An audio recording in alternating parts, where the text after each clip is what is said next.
funky.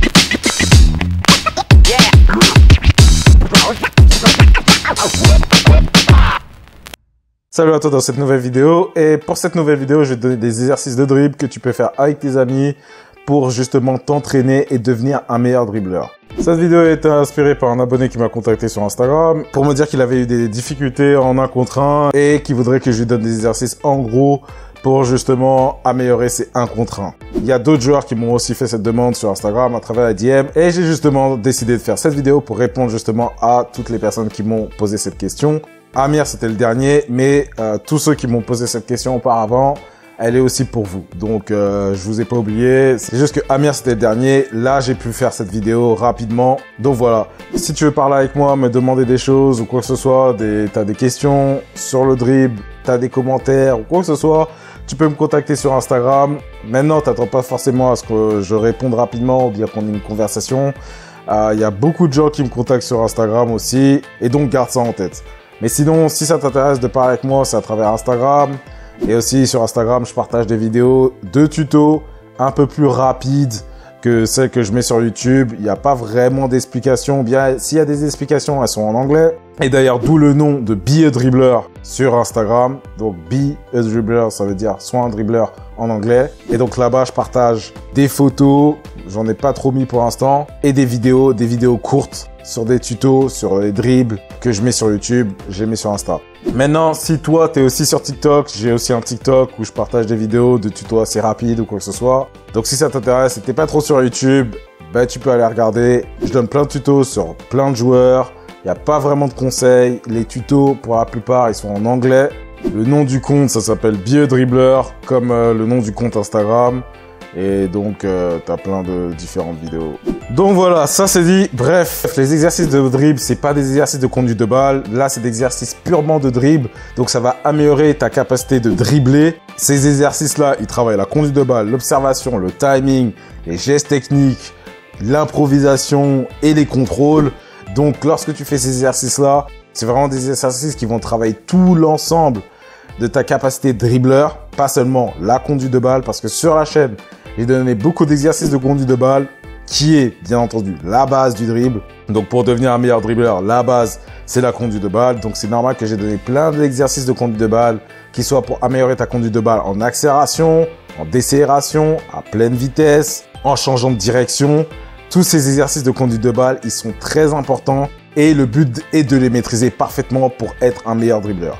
Maintenant, comme j'ai dit dans ma vidéo de comment être un meilleur dribbleur, il y a plein d'autres paramètres qui rentrent en compte. Il y a l'observation et le timing qui sont les deux autres choses les plus importantes pour devenir un meilleur dribbleur. Et tous ces exercices que je vais te donner là, ils travaillent ça. Ces exercices font partie du cours complet que je suis en train de mettre sur place, appelé « Deviens un dribbleur » où je vais t'accompagner à distance de A à Z pour devenir un meilleur dribbleur. Dans ce cours, je vais parler de plein de choses. Il y aura différentes sections, différentes leçons. Et je vais rentrer en détail sur toutes les choses dont j'ai parlé sur la chaîne. Et plus précisément sur les sujets comme la conduite de balle, l'observation, la distance de sécurité, la zone de danger et plein d'autres sujets spécifiques au dribble. Mais donc, dans une section de ce cours-là, il y aura une partie exercice où je vais te donner tous mes meilleurs exercices pour améliorer ton dribble. Et pas ceux qui sont seulement pour la conduite de balle. Ceux que je vais te donner dans cette vidéo-là feront partie aussi du cours en question.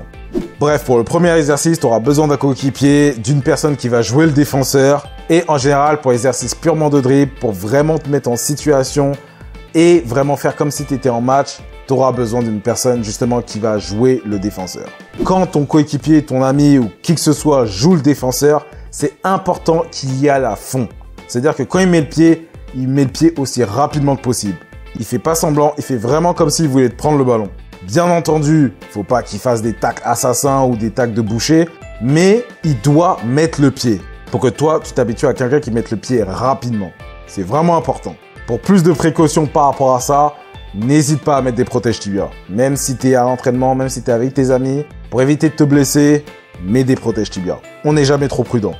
Donc ça, c'est un exercice qui bosse l'observation et le timing principalement. Dans cette première phase de cet exercice-là, le défenseur se retrouve dans une zone qui est en forme de triangle. Ton but est de ne pas rentrer dans cette zone-là. Le défenseur est à la limite de ta distance de sécurité, c'est-à-dire qu'il a une distance où il ne peut toucher en aucun cas le ballon, même s'il étend sa jambe. Et comme tu peux le voir dans les exemples que je suis en train de montrer là, lorsque je lance ma jambe, je ne peux pas forcément toucher le ballon, à moins de vraiment me lancer vers l'avant. Mais ça aide le joueur en question à voir au moment où je veux lancer ma jambe. Donc c'est vraiment très important que le défenseur soit à la limite de la distance de sécurité. Il ne peut pas forcément toucher le ballon.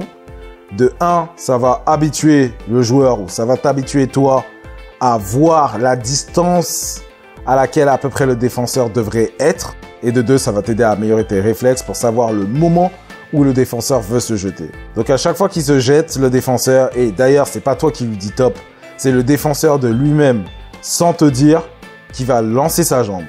Donc il va pas te dire, au moment où il désire, il va lancer sa jambe et toi tu dois réagir par rapport à ça. Ok?